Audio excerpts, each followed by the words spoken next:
Rồi thời gian sẽ qua đi những ký ức ngày mình bên nhau, và em sẽ quên anh thôi nhưng chưa từng yêu.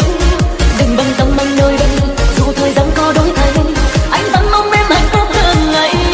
Đoạn đường đi phía trước em bước một mình em thôi, phải làm sao khi không có anh kề bên.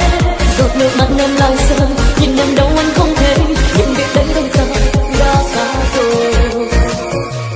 Rồi thời gian sẽ xóa hết những yêu thương, và em sẽ quên anh thôi nhưng chưa từng yêu. Đừng bận tâm anh nơi đây, dù thời gian có đổi thay, anh vẫn mong em hạnh phúc từng ngày. Đoạn đường đi phía trước em bước một mình em thôi, phải làm sao khi không có anh kề bên. Giọt nước mắt em lại rơi, nhưng em đâu anh không thể, nhưng biết đây đôi ta đã xa rồi. Giọt nước mắt em lại rơi, nhưng em đâu anh không thể, nhưng biết đấy đôi ta đã xa.